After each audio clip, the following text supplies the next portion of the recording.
This is episode number 96 of Hebrews in Exile with our honorable teacher, Robert B. Holman Jr. and Sean Appleton. And we continue our discussion on the mitzvots and how they're so important to our Hebraic lifestyle. They define our behavior and how we're supposed to conduct ourselves within the community and empire of Hebrew Israel. So without any further ado, Hebrews in Exile, you know what we do. Let's go.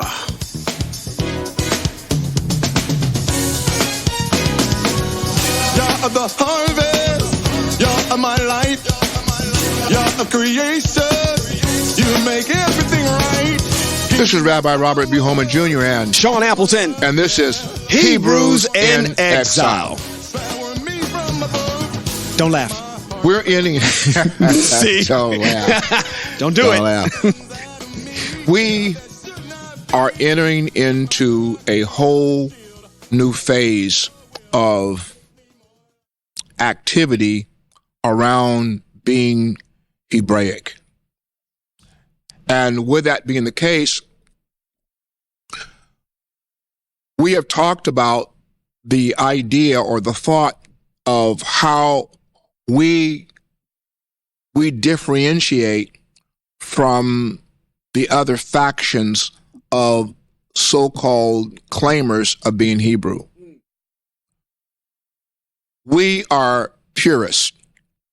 By that means that we stick to Hebraic texts and we do exactly what the Most-Hight gave to us to do, and that was to teach the mitzvot and the commandments and his rulings.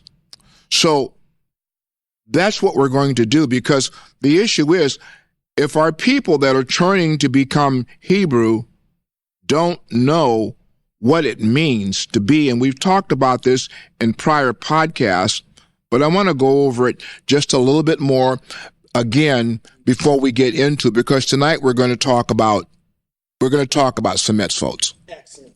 Okay? Now, in all of the conversations that people turning to be Hebraic or being Hebrew are, and all of the information and people that I'm listening to that claim to want to be Hebrew, and for the 20 some odd years that I have been shepherding First Tabernacle Fellowship, and beginning in 2007 when we changed and became Hebraic, I have not heard, and I think we talked about this before, but let me say it again, I have not heard any of the Hebrew people that have been the forefront runners of Hebrew roots, Messianic, the Hebrew Messianics, and anybody focus on the principal thing of the Most-Hight. We've held conferences. We've done everything. We've heard the greatest Hebrew roots speakers. We've had Monty Judah. We've had Eddie Chumney. We've had all Brad Scott. We've had Bill Cloud. Simon, we had Simon Altoff. We've had all these people, but in all of the conversations and all the conferences and all the meetings that we've held and had, we had First Fruits of Zion. I haven't heard not one of them mention in any of their presentations the central factor that makes Hebrew Israel, and that is probably because they were all Ashkenazi Jewish based. Agreed. And not Hebraic based. Agreed. So the flux of the issue is now, with this turning and the rattling of the bones, as Ezekiel talks about, and with the uprising of the Christian Hebrews, that's not the path. there is absolutely no true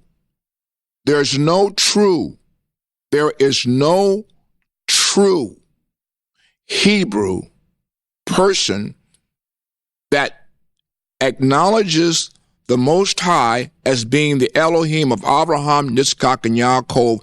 There is no true Hebrew that subscribes to the Greek New Testament, nor do they subscribe to Jesus Christ being the Messiah. None of them do. Now, you have to ask yourself, so where do we go and find these pure Hebrews? Well, the true pure Hebrews that I know and I'm acquainted with are the Lama tribe in Africa. They are the pure Hebrew individuals, and they do not subscribe to anything that's germane to the Greek text. And the Lama tribe is defined as having the largest DNA connection back to the Hebrew fathers of the Aaronic priesthood. So now we are in exile. That we are.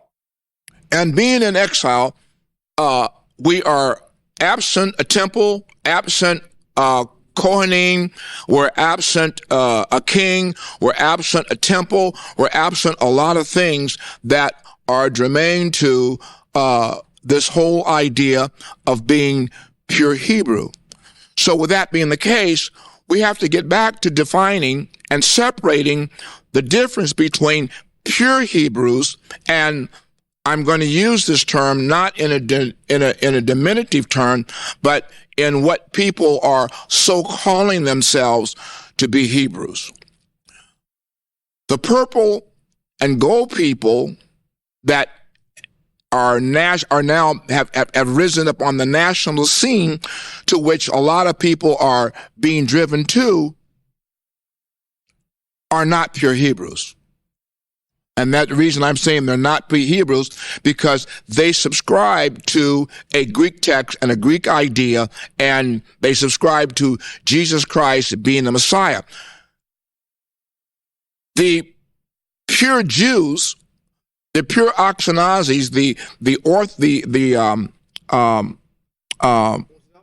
Orthodox Jews and the unorthodox Jews do not believe, nor do they subscribe to a Messiah in this particular point in time, and they don't subscribe to Jesus Christ being the king or the Messiah of the Jewish nation.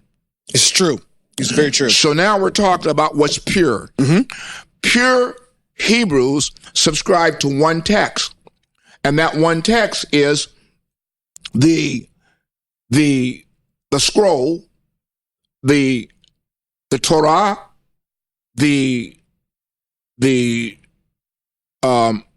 prophets, the Nevi'im, Ketuvim, and the writings. And the writings. Yes. Those are the three things that pure Hebrews subscribe to, and they don't cross the street to embrace a Greek idea.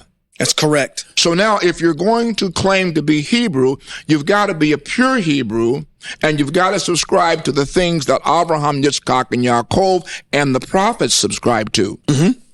And that's where we are. That's exactly right. With that being the case, let me read to you, because I want to get into what defines a Hebrew in light of the Most High, and one of the reasons why the nation of Hebrew Israel is in exile. Okay. And I've read this before, but we're going to do some bold print, so we're going to repeat it. Okay. Where are we going? Devarim chapter 4. All right. It's a good place to start. The teacher to Hebrew Israel said these words in chapter 4, verse 1. Mm-hmm. Now, Israel, listen to the laws and rulings I am teaching you in order to follow them so that you will live. Okay, that's one. We drop down to to a latter part of that particular verse, of verse 2, and it says, and do not add to what I'm saying, and do not subtract from what I'm saying. Do not add and do not subtract is also in chapter number 13 of Devarim. Now, verse 5 says, look, I have taught you laws and rulings just as Yahweh my Elohim ordered me, so that you can behave accordingly in the land where you are going in order to take possession of it. Therefore, observe them, follow them, for then all peoples will see you as having wisdom and understanding. When they hear of all these laws, they will say, this great nation is surely a wise and understanding people. For what great nation is there that has Elohim as close to them as Yahweh, our Elohim, is whenever we call him? What great nation is there that has laws and rulings as just as this entire Torah, which I'm setting before you today? So the principal thought and the principal idea with the Most-Hight is that we understand that Torah is the embodiment of his rules and his regulations. And you know, the beautiful thing about this, if I could add to this, is the simplicity and the eloquence that's here, that I wish that while we were across the street in our former lives, this would have been brought to light. I like what's in verse 5. It says, look, I have taught you laws and rulings, which are mishpatim in the Hebrew tongue, just as Yahweh, my Elohim, or El, ordered me. Right. So you can what? I like that word. Behave accordingly in the land. He's telling you what the purpose of the mitzvot are. So anybody coming back behind this saying, okay, well, the mitzvot are a way, we don't have to do them to be saved. It has nothing to do with salvation. No. This is about your behavior in the land. Right. Yeah. Which is awesome. Now, what do they do for us? Well, they are the way we are able to nurture our bodies and keep it spiritually alive and healthy is by adhering to the commandments and the mitzvot exactly as the Torah explains them to be.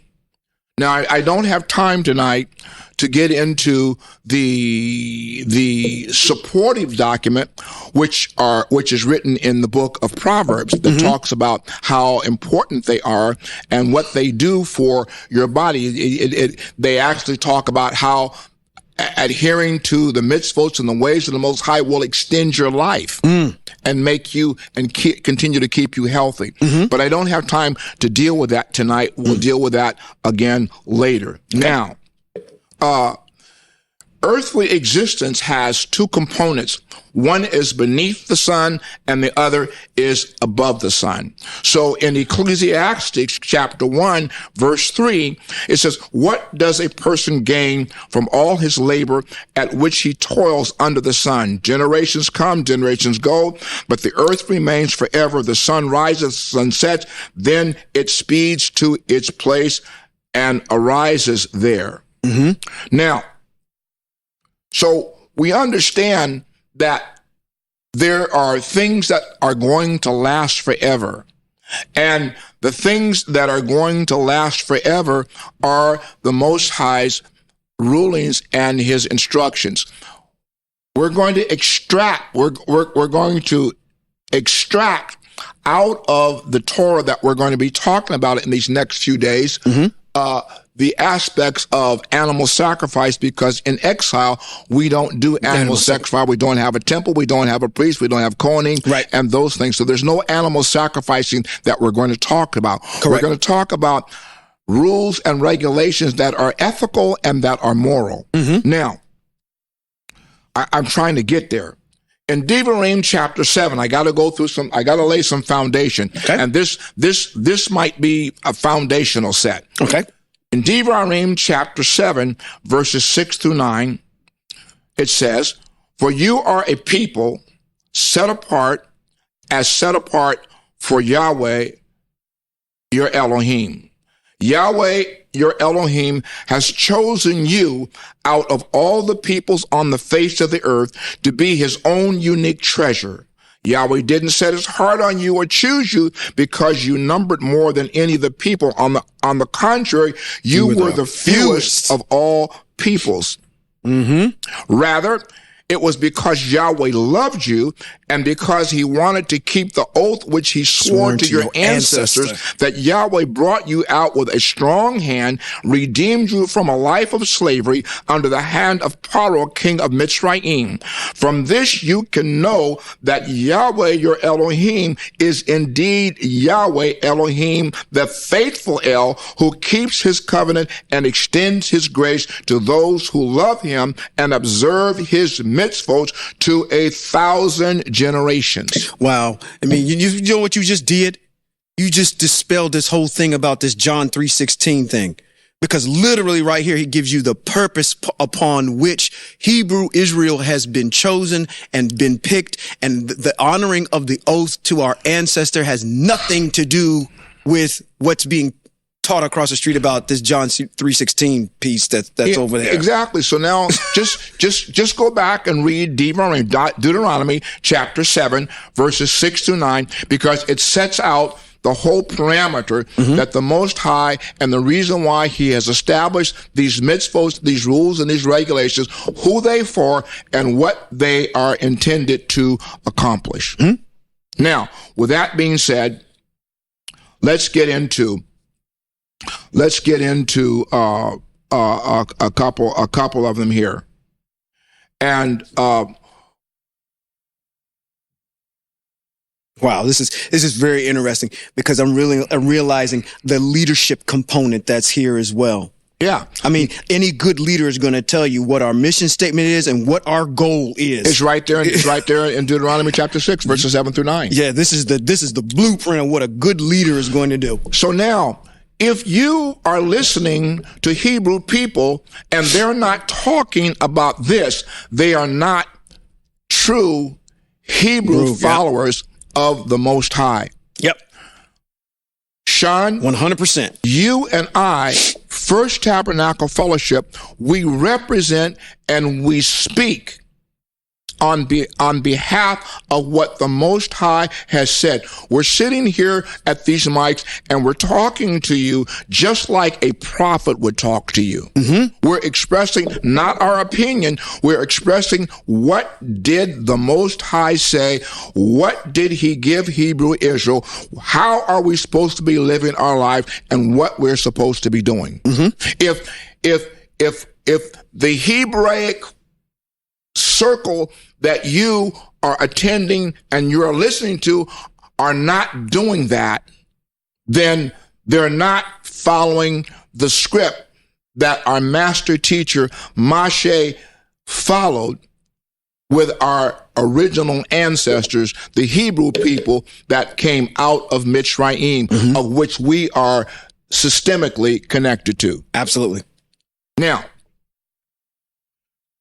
with all of the commandments that there are, and the central ones, which I'm not going to deal with, such as keeping the Shabbat, which is written in the book of Genesis chapter chapter 2 or chapter 3, he talks about he finished creation and then on the seventh day he rested from all that he did, and he required of us to keep the Sabbath.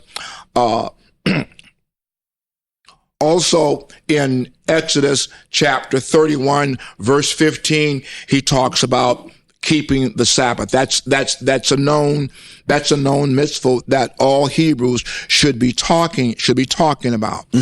I'm not going to talk about the dietary laws, not now, and I'm not going to talk about the feasts that are common to everybody that's Hebraic and following the Hebraic way, which is keeping Pesach,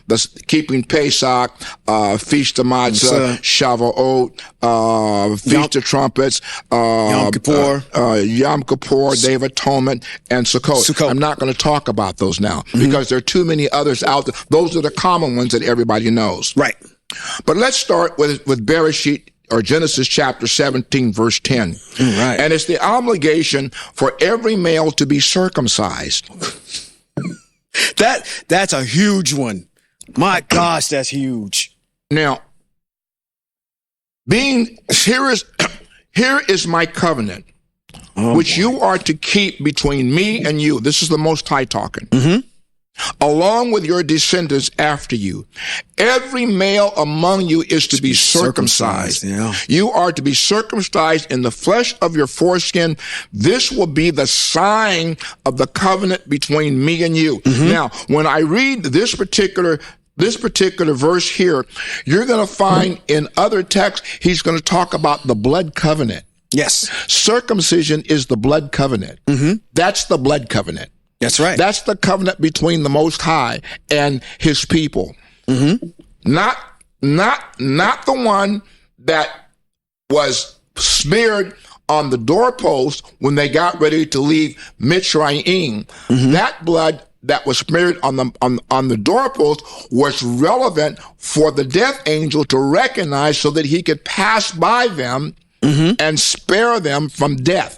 That's what that was about. That's not a continuing covenant. That was for that specific time and cause.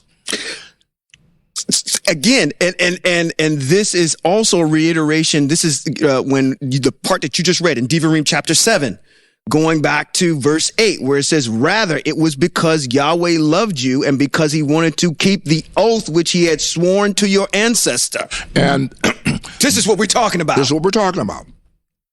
So now he says, verse 12, generation after generation, generation after generation. So the question becomes now, what's that? How many generations? Generation after generation. You and I are part of a generation. That's correct. This mitzvot applies to us. That's right. Every male among you, generation after generation, every male among you who is 8 days old is to be circumcised, including slaves born within your household and those brought from a foreigner not descended from you. Now, the question becomes one.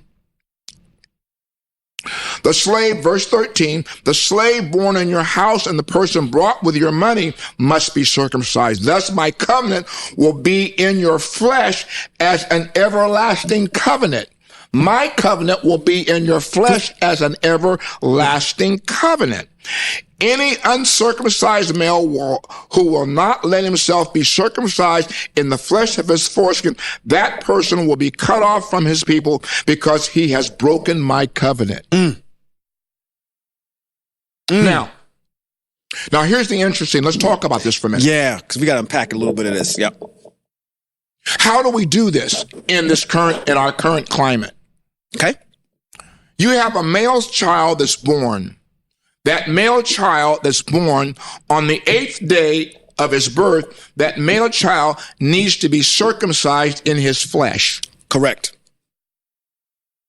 If you have a pediatrician, if you're a doctor in the hospital, that's one of the things going into the hospital of birthing a male child for a Hebrew person that needs to be discussed with your pediatrician or with your doctor to say, my son needs to be circumcised in his flesh on the 8th day. Why?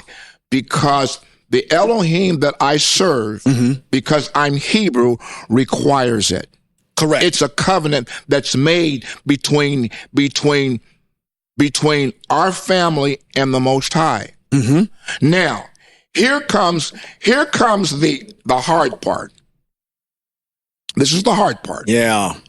So you want to be Hebrew, but you haven't been circumcised. Well, you need to be, according to Torah, yes, you need to be circumcised. Let me tell you something. There is not going to be any uncircumcised Philistines in the land when the Most-High brings us back to the land. So circumcision is going to have to take place at some point in time. But if we're going to be obedient and follow the rules and regulations of the Most-High, in this exile, we need to have circumcision taken care of. Now, Let's look at Father Abraham. Father Abraham was 100 years old. Yep, and he sure did. When he was circumcised in his flesh. That's right. And they did not have the modern conveniences that we have today. They did it with flintstones in the wilderness or wherever they were. That's correct. That's correct. And that's correct. And not only did Father Abraham have to be circumcised, but all the entourage that was with him had to be circumcised.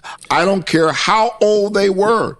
They had to have circumcision done in their flesh. Now, well, hold on. Before you go there, let me give you another example. Let me add to that, because our master teacher's successor had an issue with this as well, because when he took that young group of Hebrews into the land before they even entered the land, he made sure that everybody was circumcised in their flesh before they entered. So Yahushua took care of it as well. Yes, he did. And that was because there's another mitzvot that's involved. That's right. And the mitzvot that's involved says that no male can rightfully participate in Pesach or in Passover without having been circumcised in their flesh. That's a mitzvot. Yep. That's a mitzvot. That's right. That's right. Now, I realize that this is a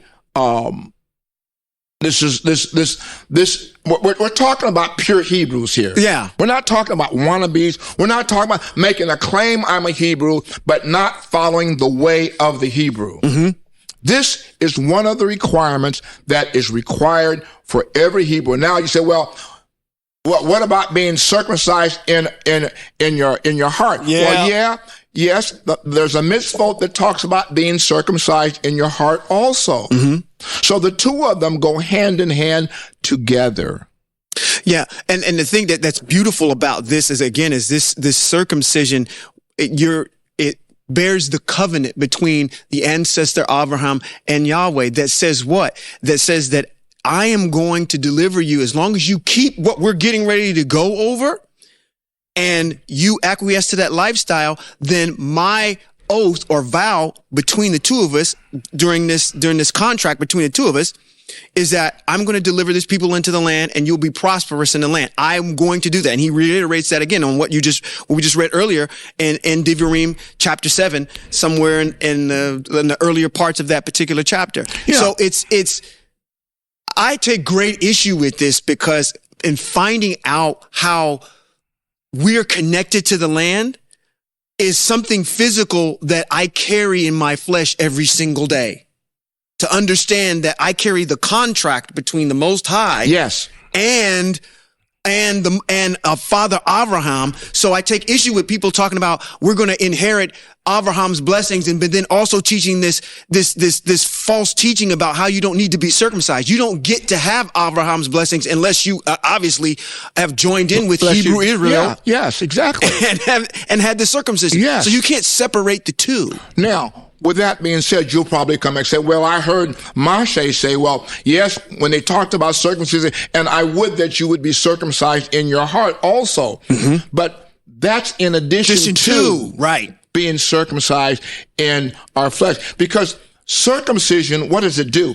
It strips away that which is not necessary. Mm-hmm. And moving that which is not necessary also out of our heart circumcises our heart. Very good. So there's the mitzvah on circumcision. Well, friend, this has been Rabbi Robert B. Holman Jr. and Sean Appleton. And this has been Hebrews in Exile. Shalom.